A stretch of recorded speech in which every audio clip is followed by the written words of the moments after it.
भौतिकता में ही रमे रहते हैं। एक आधी दैवी सृष्टि भी है, कोई आध्यात्मिक रुचि भी होनी चाहिए, वो नहीं है। और इसलिए देखा, ये लोग चाहे जितना संपत्ति बटोर लें, अंदर का सुकून नहीं मिलता जब तक हरि भक्ति ही नहीं है, जब तक घर में ठाकुर जी नहीं है, भगवान की भक्ति में तुम्हारा मन नहीं है, तो चाहे जितनी सुख सुविधा संपत्ति बटोर लिया जाए, आदमी भीतर से खाली ही रहेगा, सुकून जीवन में होगा ही नहीं। इसलिए खाली है, इसलिए और बटोरते चले जाते हैं, और फिर भी है कि गड्ढा भरता ही नहीं है। एक असंतोष जीवन में सदा रहता है, और फिर ईर्ष्या, और फिर संघर्ष, फिर खींचातानी, किसी की टांग खींचना। उसी प्रपंच में ऐसा जीवन फंस जाता है जहां तृप्ति है, वो हरि भक्ति की ओर आदमी बढ़ता नहीं है। तो इस प्रकार की आसुरी वृत्ति बढ़ रही है।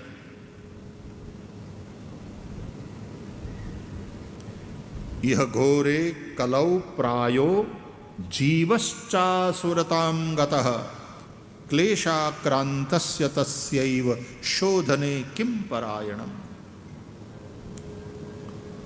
महाराज, ऐसे जीवों का उद्धार कलिकाल में कैसे होए, उनका कल्याण कैसे होए? कोई पवित्रतम और श्री कृष्ण को प्राप्त कराने वाला शाश्वत साधन आप हमको बताओ।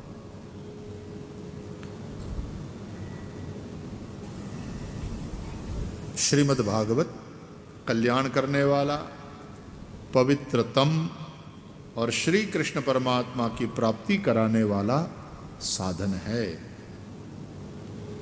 सुत महाराज ने तब नैमिषारण्य में शौनकादि ऋषियों को बताया कि देखो, उन्होंने कहा कि कलिकाल में काल रूपी सर्प का ग्रास होने का जो त्रास है,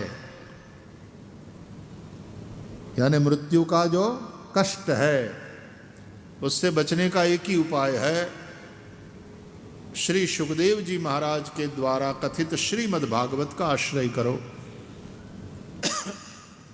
श्रीमद्भागवतम शास्त्रम कलौ कीरेण भाषितम, कीरेण शुकेन भाषितम। श्रीमद्भागवत के समान मन को शुद्ध करने वाला दूसरा कोई साधन नहीं है। इसलिए भाई, जन्मांतर का पुण्य जब एकत्र होता है तो उसके फलस्वरूप श्रीमद्भागवत की प्राप्ति होती है। बताया भी शौनक जी ने, सुत जी ने, कि जब सुखदेव जी महाराज राजा परीक्षित को कथा सुनाने लगे तो वहाँ इंद्र के नेतृत्व में सभी देव आए, हाथ में अमृत कुंभ लेकर, और सुखदेव जी को प्रणाम करके निवेदन किया कि महाराज, 7वें दिन तक्षक के डसने से मृत्यु का शाप हो गया है परीक्षित को, इसलिए महाराज परीक्षित को आप कथा सुनाने पधारे हैं, हम ले आए हैं अमृत, परीक्षित को पिला दीजिए, वे अमर हो जाएंगे, उन्हें मरना ही नहीं पड़ेगा। और बदले में जिस कथामृत का आप पान कराने जा रहे हैं राजा परीक्षित को, वो हमको पिलाइए। एवं विनिमये जाते राज्ञा सुधा प्रपीयताम्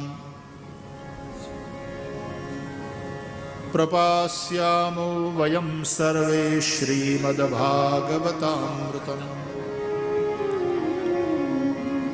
राजा तो अमृत पिए, अमर हो लें, और हम सब कथामृत का पान करना चाहते हैं। अच्छा, वास्तव में कथामृत का पान करना चाहते होते आकर के चुपचाप बैठ गए होते उस सभा में। परीक्षित अकेले तो थे नहीं उस सभा में, दूसरे भी कई ऋषि मुनि बैठे थे, चुपचाप बैठ गए होते। लेकिन कईयों को वीआईपी बनने का बड़ा शौक चढ़ा होता है। हम जाए तो हजारों में हम दिखें, हमारी एंट्री सब लोग नोट करें, और फिर हम कुछ बताएं कि भाई हम बड़ी दक्षिणा लेकर आए, बड़ी भेंट लेकर के आए। हम ऐसे ही खाली हाथ नहीं आए, हम अमृत लेकर के आए हैं।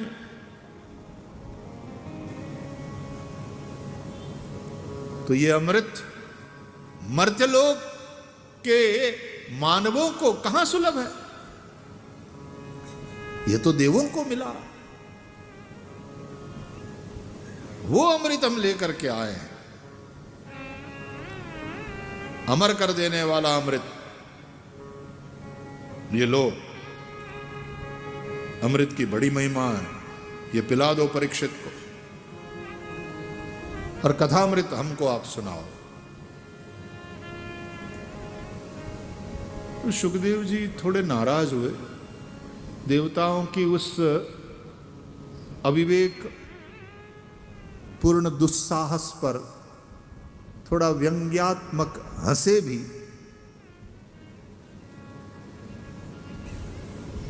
क्व सुधा क्व कथा लोके क्व काचक क्व मणिर्महान। स्वर्ग के सम्माननीय देवताओं, सोचो तो सही, कहां अमृत और कहां ये कथामृत।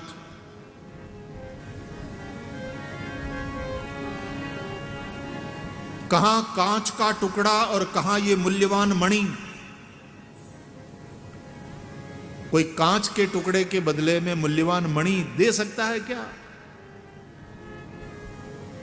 तुम विनिमय करने आए हो, एवं विनिमय चाहते।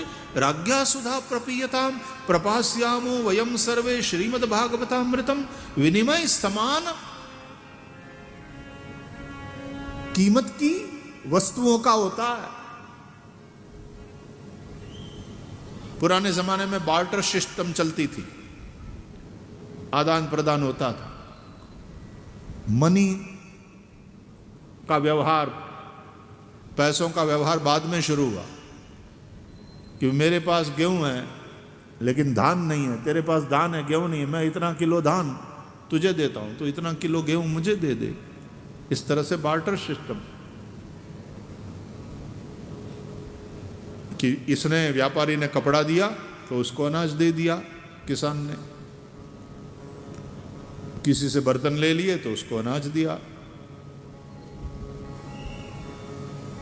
तो इस तरह से व्यवहार चलता था। लेकिन समान कीमत जब होए तो व्यवहार बनता था, तब एक्सचेंज होता था। तो तुम्हारे अमृत के बदले में ये कथामृत तुम चाहते हो। अरे देवताओं, तुम्हारा अमृत जो पिए उसको अमर करता है, लेकिन वो अभय नहीं करता। कथामृत जो पिए, जो पान करें, उसको अभयत्व प्रदान करता है कि वो मृत्यु से भी फिर डरता नहीं।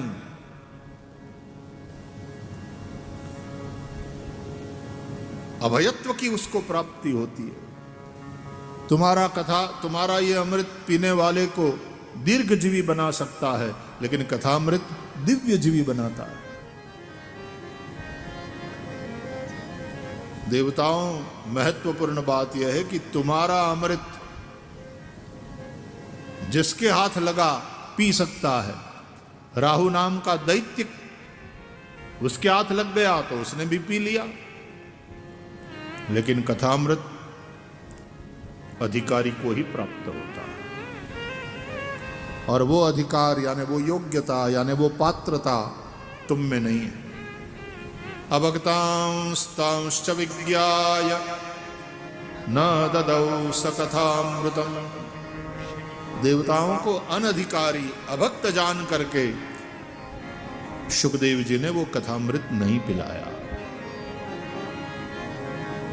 भगवान श्री कृष्ण गीता का उपदेश करते हैं अर्जुन को, तो अंत में ये भी कहते हैं, इदंते ना तपस्काय ना भक्ताय कदाचन।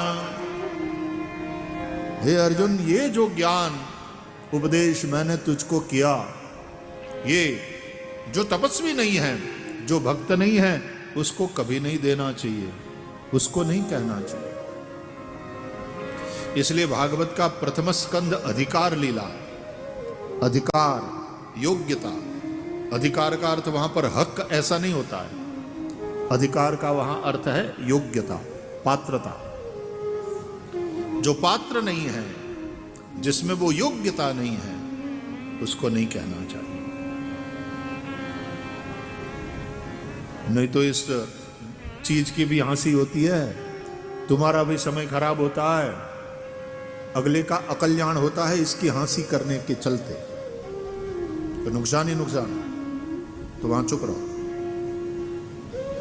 पहले पात्रता योग्यता देखो। इसलिए भागवत का प्रथम स्कंद अधिकार लीला है। सबसे पहले अधिकारी है कि नहीं ये देखना चाहिए। जिस किसी को शिष्य बना दिया ऐसा नहीं, गुरु पहले देखते हैं कि इसमें योग्यता है कि नहीं, पात्रता है कि नहीं। हाँ, नाम निवेदन करा दो, क्योंकि ये न केन प्रकारेण भगवान का नाम जपेगा तो उसका कल्याण ही होगा। धीरे धीरे उसके पाप मिटेंगे नाम से। नाम चाहे कोई भी ले ले, अच्छा ही है। भाय कुभाय अनख आलसहु, नाम जपत मंगल दिसी दसहु। उसके लिए नाम अमृत नहीं तो औषधि का काम करेगा। उनके पापों को मिटाएगा। भागवत का अंतिम श्लोक यही कहता है, नाम संकीर्तनम यस्य सर्व पाप प्रणाशनम प्रणामो दुख शमनस्तम नमामि हरिम परम।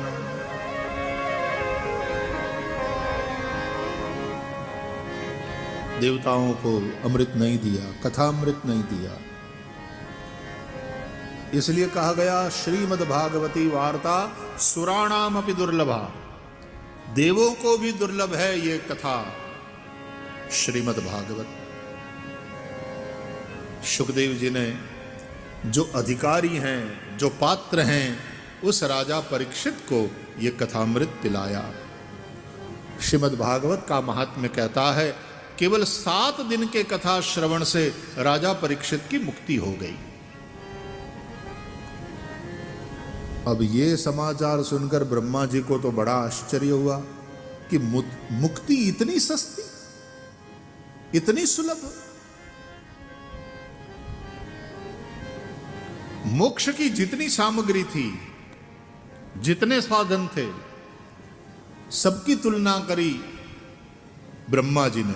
ब्रह्मा बुद्धि के देवता हैं, तुलना करी मतलब कंपैरेटिव स्टडी। वो जब करी तो श्रीमद् भागवत सबसे श्रेष्ठ सिद्ध हुआ। क्यों? बोले ये केवल श्रवण मात्र से जीव को मुक्ति प्रदान करने वाला शास्त्र है। श्रवणगत मुक्त्युक्ति कथने, इसलिए भागवत जी का इतना ज्यादा महत्व है। देवर्षि नारद ने इस कथा के महिमा को समझा था सनत कुमारों से। नारद जी को भागवत की वार्ता ब्रह्मा जी से हुई थी, लेकिन भागवत का इतना ज्यादा महत्व है ये नारद जी को पता नहीं था। वो सनत कुमारों से पता चला। कभी कभी हमारे पुरखों से जो प्राप्त हुई है चीज हमको, उसका महत्व हम नहीं समझते। आजकल भारत के लोगों की यही दशा है। अभी भी पश्चिम के हर चीज़ों के प्रति हमें इतना ज़्यादा आकर्षण है कि हमारे पास जो है उसका हम महत्व नहीं समझते। हाँ, जो पश्चिम से भी लेने लायक है वो जरूर लें, जरूर सीखें, अच्छी बातों को अपनाएं। हमारे वेद भी कहते हैं आनो भद्राः क्रतवो जंतु विश्वतः।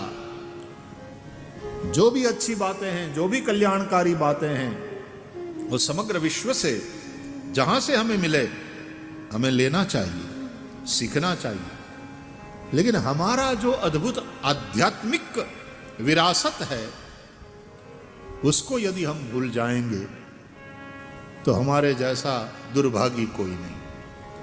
इसका महत्व समझना। विदेश के लोग जो समझदार थे, जिन्होंने उपनिषदों का अध्ययन किया, गीता का अध्ययन किया है, वे लोग कह रहे हैं कि उपनिषदों के ज्ञान की बराबरी दुनिया में और कोई देश का ग्रंथ नहीं कर सकता।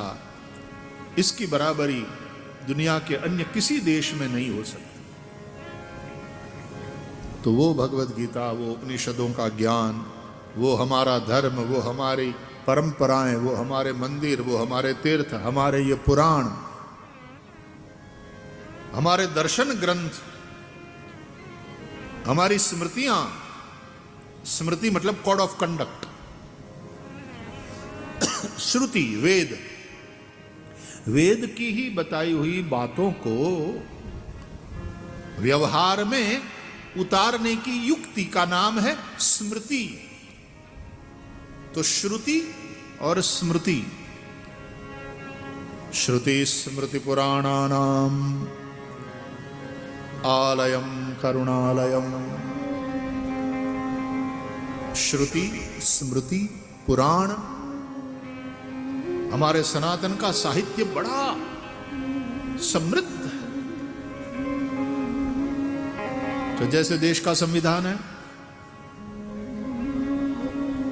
कॉन्स्टिट्यूशन, और तदनुसार उसी के प्रकाश में ही फिर कानून बनाए जाते हैं। जो कानून के निर्माता है संसद में, राज्यों की विधायिकाओं में जो विधायक हैं, दे आर लॉ मेकर्स, और वे जब कानून बनाते हैं तो वो कानून संविधान के अनुसार होना चाहिए। संविधान के विपरीत यदि कोई कानून बहुमत से भी बनाया हो, अपर हाउस लोअर हाउस दोनों ने मिलकर के, तो राष्ट्रपति इनकार कर सकते हैं दस्तखत, क्योंकि बिना राष्ट्रपति के दस्तखत के कानून नहीं बन सकता। और यदि वो भी हो गया तो फिर सुप्रीम कोर्ट है, वो रोक सकता है वो संविधान के अनुसार ये कानून है कि नहीं। देश का सर्वोच्च न्यायालय वो सुनिश्चित करता है। तो स्मृति वाक्य हमारे लिए तब तक प्रमाण है जब तक वो श्रुति के अनुसार हो। स्मृति श्रुति के ऊपर नहीं है। और पुराणों की बातें श्रुति के अनुसार, तो श्रुति स्मृति पुराण, ये हमारा जो पूरा कॉन्स्टिट्यूशन है, धार्मिक कॉन्स्टिट्यूशन, समझने लायक, और उसकी व्यवस्था चलाने वाले साधु संत महंत, मंडलेश्वर महामंडलेश्वर, आचार्य महामंडलेश्वर, शंकराचार्य, ऊपर ऊपर ऊपर के पद।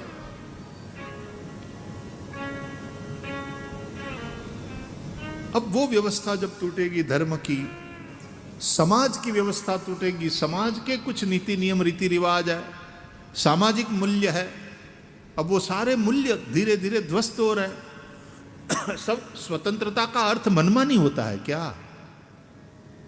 वाणी स्वातंत्र दिया है संविधान ने, तो किसी को भी गाली सुनाओगे क्या? किसी को कुछ भी बोल दोगे क्या? तो केस चलेगा और न्यायालय भी कहेगा कि ये वाणी स्वातंत्र का दुरुपयोग है।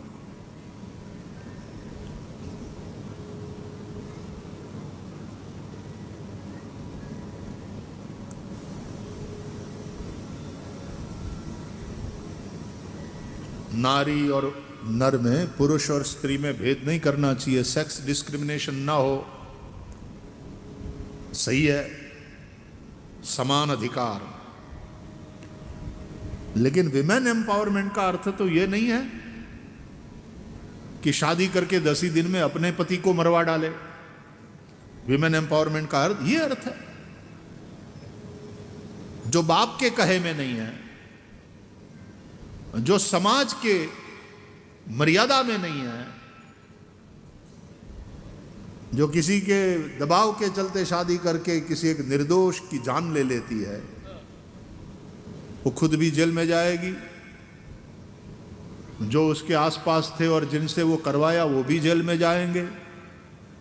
उस पति की तो जान गई ही गई, उसका परिवार भी दुखी। और आज ही मैं पढ़ रहा था कि पिछले 5 वर्षों में कुछ 700 के आसपास पतियों की हत्या हुई है इस तरह से। यह है विमेन एम्पावरमेंट। इसलिए बेटी बचाओ बेटी पढ़ाओ, ये उल्टा हो रहा है। तो स्त्री का शोषण भी नहीं होना चाहिए, स्त्री को दबाव में रखना यह भी उचित नहीं है। लेकिन स्वतंत्रता का इस प्रकार से दुरुपयोग, विमेन एम्पावरमेंट का इस प्रकार से दुरुपयोग, और वो जो कानून बनाए गए हैं स्त्रियों की सुरक्षा के लिए, और हमारे वकील लोग कभी कभी उसी कानून को शस्त्र बना करके पति को और पति के परिवारजनों को इस प्रकार दुखी करते हैं, वह कानून बदनाम होता है। तो धर्म को नुकसान धर्म के ठेकेदारों से ही होता है सबसे ज्यादा। कानून की धज्जियां वही लोग उड़ाते हैं जिनका संबंध कानून के साथ है।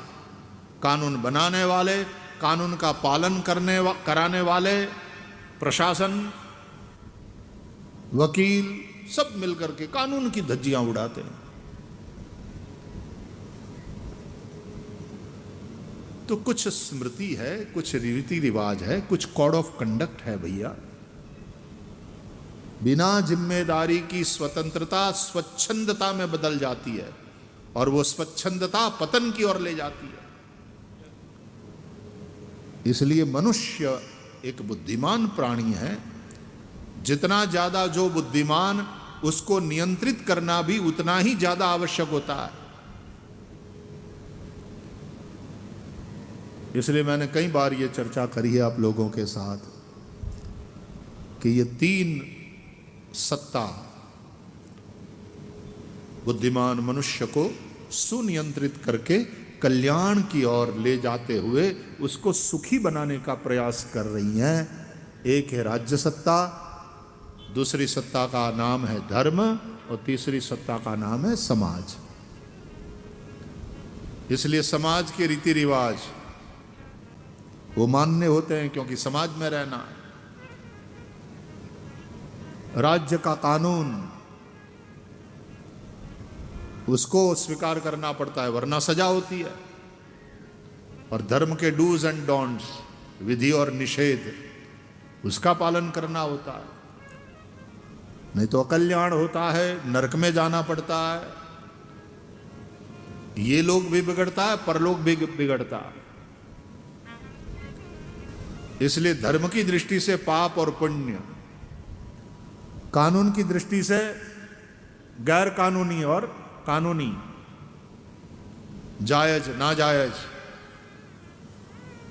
और समाज के अनुसार भी नैतिक अनैतिक, ये जो सारी बातें हैं वो मनुष्य को मानना चाहिए, स्वीकार करना चाहिए, तद अनुसार चलना चाहिए। उसी में उसका खुद का और सबका कल्याण है।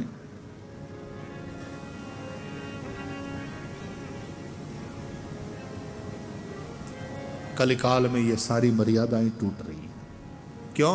आसुरी वृत्ति, जीवश्चासुरतां गतः, जीव आसुरी वृत्ति वाले बनने लगे, धर्म से विमुख होने लगे।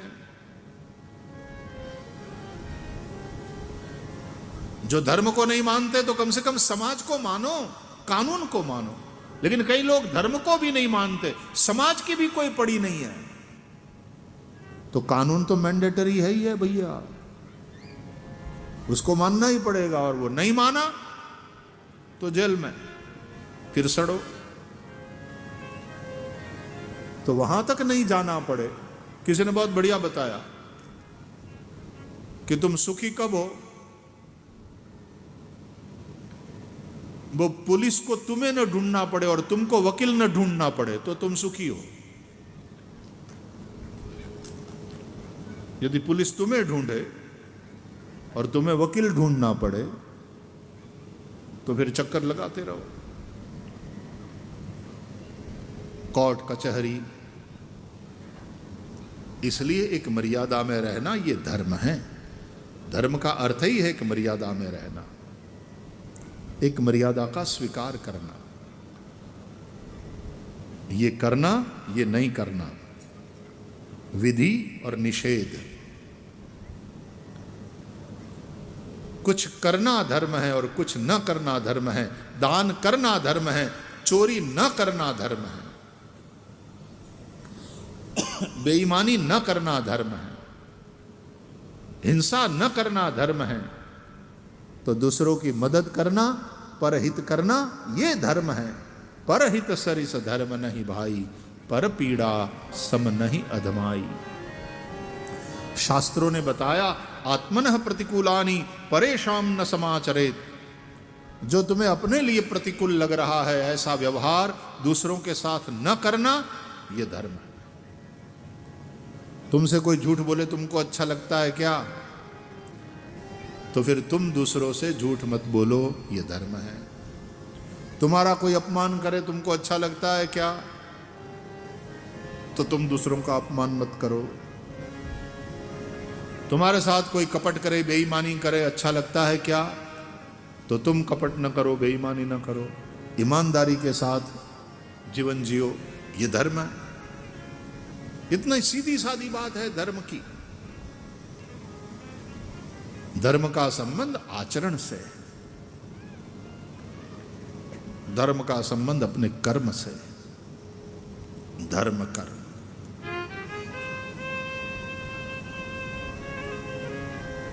तो क्या हुआ, एक बार देवर्षि नारद ने श्री यमुना जी के तट पर इस कलिकाल के प्रभाव के चलते और भक्ति देवी को दुखी और रोते हुए देखा। उसके दोनों पुत्र ज्ञान और वैराग्य दोनों शुद्ध पड़े थे। भक्ति देवी रो रही थी। कोई मदद करने वाला, सहायता करने वाला मिले, दसों दिशाओं में देख रही थी। और देवर्षि नारद कलयुग के प्रभाव को देखते हुए कि कितना पापाचार, अत्याचार, अनाचार हो रहा है, यहां तक कि तीर्थों में भी अधर्म हो रहा है। क्योंकि सब जगह देवर्षि नारद घूमे, पुष्करंच प्रयागंच काशीम गोदावरीम तथा, सब जगह घूम लिए देवर्षि नारद कलिकाल में, लेकिन कहीं भी चैन नहीं पाया। सत्यम नास्ति तपः शौचम दया दानम न विद्यते, उदरम भरिणो जीवा वराका कूट भाषिणः। कहीं सत्य नहीं है, तप नहीं है, मेहनत करना ही नहीं है, बिना मेहनत के पैसा चाहिए लोगों को। शौच, पवित्रता नहीं है, कुछ भी खाते हैं, कुछ भी पीते हैं, कहीं भी खाते हैं, कुछ भी।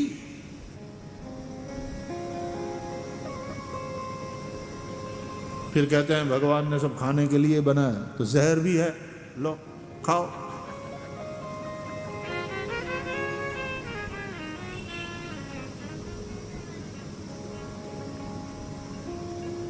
पवित्रता नहीं है।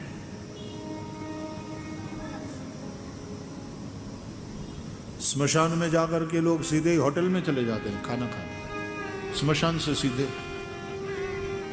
अरे भाई, घर आओ, स्नान करो, भगवान को प्रणाम करो, जनेऊधारी हो तो पहले जनेऊ चेंज करो, ये नियम है। स्मशान में गए, शव का भी स्पर्श किया तो उन कपड़ों के साथ स्नान करना पड़ता है। जो यज्ञोपवीत धारण करता है उसको यज्ञोपवीत बदलना पड़ता है विधिपूर्वक। तो कई लोग स्मशान में भजिया खाते हैं, स्मशान में नाश्ता करते। निडर होना एक बात है, लेकिन थोड़ा हाइजीन का भी विचार करो, थोड़ा पवित्रता का विचार करो। स्मशान में जाने से डरो नहीं, ये बात अच्छी है। अंधश्रद्धा का शिकार न बनो, ये अच्छी बात है। लेकिन कोरोना के समय में फिर हाथ धो जब कहा गया तो धोने लगे सब, डर के मारे। विषयी जीव डर के मारे ही करते हैं सब, तो समझदारी के साथ क्यों नहीं करते? अब हाइजीन के हिसाब से भी पढ़ाया जाता है कि भोजन करने से पहले जरा साबुन से हाथ अच्छी तरह से धोइए। कहते हैं भीगे पांव सोना नहीं चाहिए और कोरे पांव खाना नहीं चाहिए खाना। इसलिए पांव धोइए, हाथ धोइए, कुला करिए और तब भोजन के लिए बैठिए। एक जमाने में तो बाहर जो कपड़े पहन करके गए थे उन कपड़ों को भी चेंज करके भोजन के लिए वो ऊनी या तो रेशमी वस्त्र पहन करके तब भोजन करते थे। और स्मशान से सीधे ही रेस्टोरेंट में।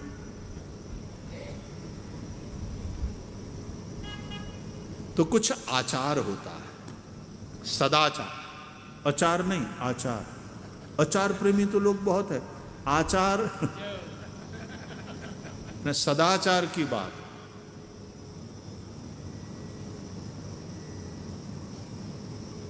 तो कुछ डूज एंड डोंट्स होते हैं। तो धर्म ने जो कहा है उसमें हाइजीन भी है। यहां तक कहा गया है कि शौच जाने के बाद ये हाथ मिट्टी से इतनी बार धोइए, ये वाला हाथ इतनी बार धोइए, फिर कुल्ला करिए।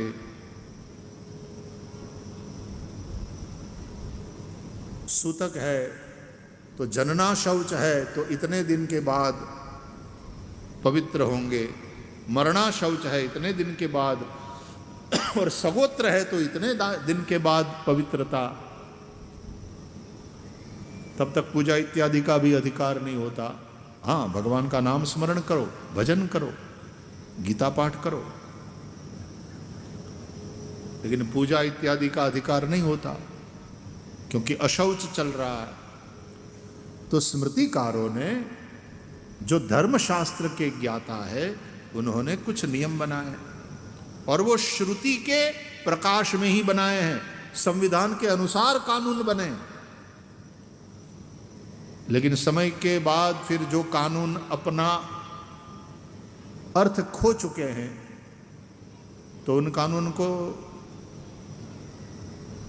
रद्द करना और समय के अनुसार नया कानून जरूरी है, तो फिर से संविधान के प्रकाश में और संविधान के अनुसार उस पद्धति से नया कानून बनाना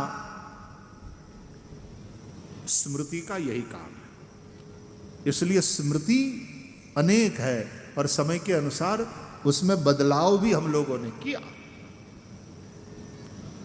तो मनुस्मृति करके बस गालियां देते रहो मनुस्मृति को। अरे याज्ञवल्क्य की स्मृति है, पाराशर स्मृति है, कितनी स्मृतियां हैं। तो समय के अनुसार बदलाव उसमें हमारे साधु संत ऋषि मुनि आपस में चर्चा करते हुए और फिर वेद सम्मत कोई समाधान, नया समाधान ढूंढते हैं, वो स्मृति है। अच्छा, वो बदलाव न करो और कोई अर्थ नहीं रह गया फिर भी उस परंपरा को ढोते रहो तो फिर वो रूढ़िवादिता बन जाएगी। इसलिए वो दृष्टांत कथा में मैं सुनाता रहता हूं कि एक महात्मा थे, बड़े प्यारे थे, बड़े दयालु, बड़े सात्विक। उनके आश्रम में सभी शिष्य, और ठीक सुबह 5 बजे और शाम को 7 बजे ध्यान आश्रम में होता था। सब इकट्ठे हो जाते थे, ध्यान करते, प्रार्थना करते। एक बार सुबह 5 बजे प्रार्थना के लिए सब एकत्र हो गए। पहले ध्यान की तैयारी थी, कहीं से एक बिल्ली आ गई और मियाँ मियाँ करने लगी, अंदर घुस गई और जहाँ गुरुजी बैठे थे तो गुरुजी के पास आकर के मियाँ मियाँ कर। अब गुरुजी बड़े प्रेमी, तो बिल्ली को प्यार किया। शिष्य थोड़ा भगाने लगे, बोले नहीं नहीं भगाओ मत, ऐसा करो बेचारी भूखी लगती है, दूध ले आओ। दूध ले आए, बिल्ली को पिलाया। बिल्ली मन ही मन बोली होगी थैंक यू। इसी को आश्रम बोलते हैं, यहां सभी जीवों का सम्मान है। अब फिर बिल्ली को बाहर छोड़ा और सभी ने ध्यान का सत्र शुरू हुआ तो सब ध्यानस्थ हो गए। 5 मिनट में बिल्ली फिर से घूम घाम करके आई गुरुजी के पास। मियाँ।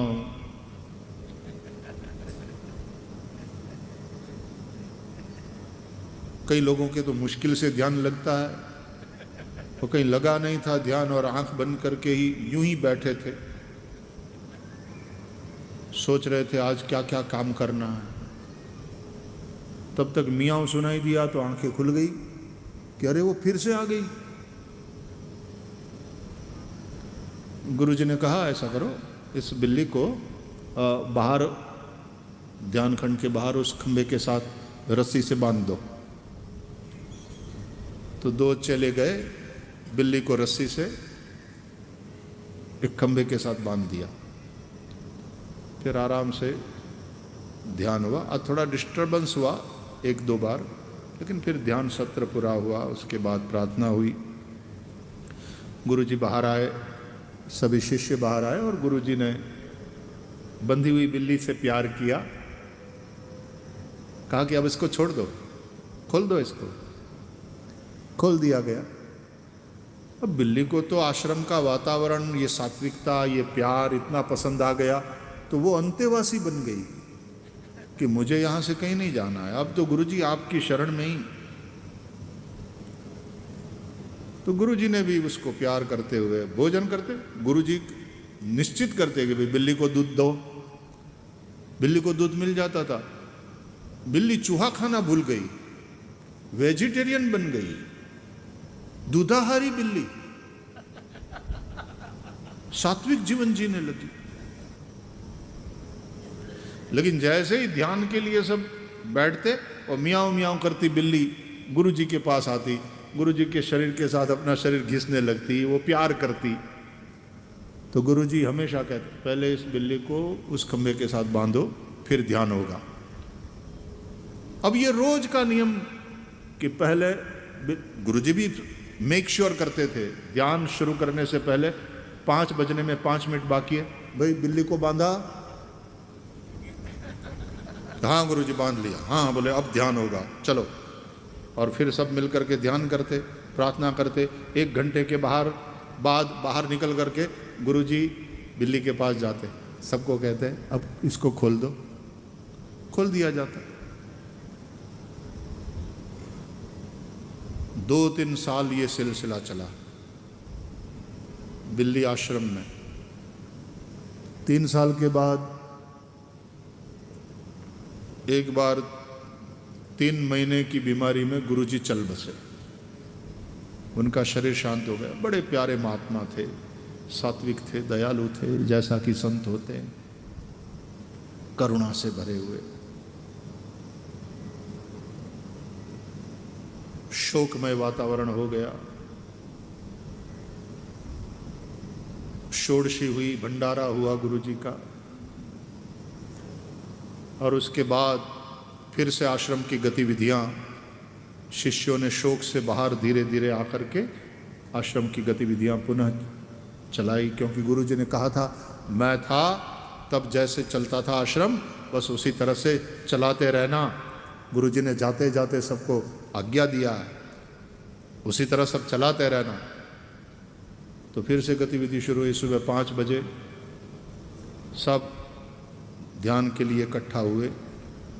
अभी 5 में 5 मिनट बाकी थे, और जो हेड चेला था, सबसे सीनियर चेला, जो गद्दी का दावेदार था गुरुजी के बाद, तो वो बोला, अरे वो पहले बिल्ली बांधो, फिर ध्यान होगा। गुरुजी हमेशा पहले बिल्ली को बांधने के लिए बोलते थे, फिर ध्यान शुरू होता था। यदि हमने बिल्ली को नहीं बांधा, लोग क्या कहेंगे कि गुरुजी क्या गए, आश्रम की सारी व्यवस्था चौपट हो गई। अब पहले जैसा नहीं रहा। अब वो पुरानी परंपराओं को कोई मानता ही नहीं। इसलिए पहले बोले हाँ हाँ अरे यार बिल्ली को बांधो तब ध्यान होगा। तो बिल्ली को ढूंढने की, अब बिल्ली चली गई थी, क्योंकि 16 दिन के इस शोक में बिल्ली को दूध पिलाना भूल गए थे लोग। तो बिल्ली ने भी सोचा कि अपना दाना पानी पूरा हुआ आश्रम में, चलो जहां मिले वहां। तो बिल्ली चली गई थी। अब बिल्ली बांधने के लिए बिल्ली को खोजा, बिल्ली नहीं मिली आश्रम में।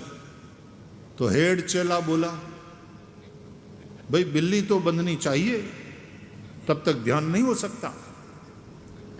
गुरुजी ने ये परंपरा बनाई है, और गुरुजी हमेशा मेक श्योर करते थे ध्यान से पहले कि बिल्ली बंधी।